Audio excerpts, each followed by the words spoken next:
Hello, my name is Richard Acevedo. This video is for behavioral science. Today, I went out on my diversity awareness uh, in practicum. We took care of a lot of stuff. We went down to Chinatown. Also, we ate at Benihana's. Um, for the most part, I honestly think that today was just awesome. I got to meet a lot of different people that I normally wouldn't interact with, and it really just opened my eyes to being able to see some of the struggles and hardships that another minority in the country went through. I myself am black and Puerto Rican, so I come from a dual minority background. I went out to eat tonight and went around the city with my friend Sunny Wang. She was a friend of mine from the military. She showed me around Chinatown. She introduced me to a lot of business owners. And she just took me around some of the Asian neighborhoods. Um, she gave me a little bit of background about her growing up and a lot of the things that she had to deal with. One of it was being a lot of generalizations and stereotyping. She's Hmong. A lot of people said that she was Chinese or Japanese, and it really offended her growing up because she was very proud of her heritage, and I can relate to that a lot. I'm black and Puerto Rican myself, so um, I'm very, very, very, very, very in tune with my culture, and I know what it feels like to be disrespected and stereotyped because of my culture, because of my ethnicities. People would call me saying that I'm not black and show reverse racism just as well as a lot of the Caucasian people would disrespect me and call me out of my names and derogatory slurs.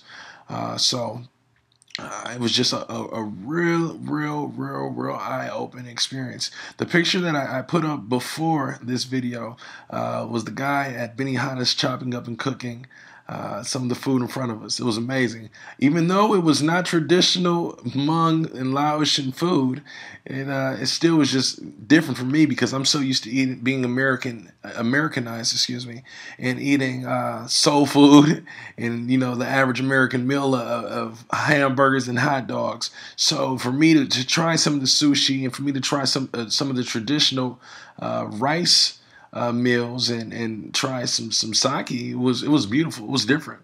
I can definitely see myself going out to do this again.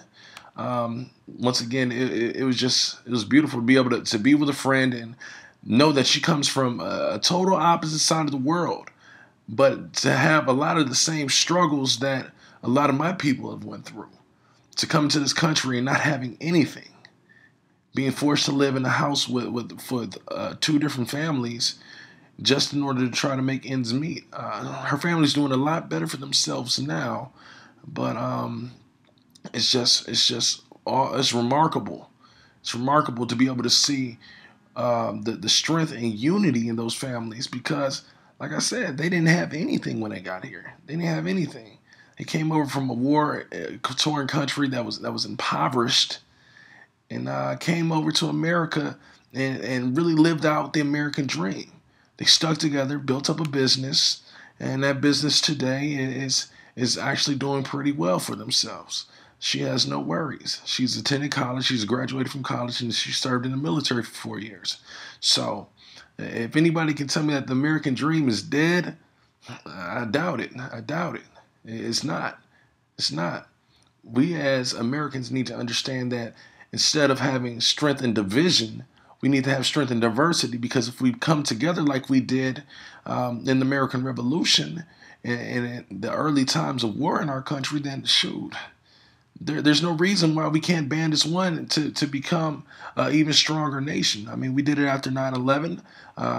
We did it after World War II. We did it after Vietnam. I think now is the time for us to come together and put our faith into each other and come as one. Doesn't matter if you're black, white, Hispanic, Asian, Middle Eastern. It doesn't matter. Let's come together as one and truly become the nation that we are, which is America, a melting pot of all different types of people. like I said, I thoroughly enjoyed my day today. It really opened my eyes. It really showed me that, shoot, there's a life outside of being an African American kid from Milwaukee. It showed me there's life outside of being a half Puerto Rican kid from Milwaukee. It showed me that there's different cultures in this country that have gone through a lot of the things that we went through and really have a story to tell.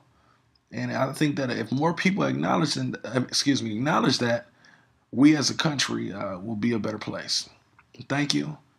Take care.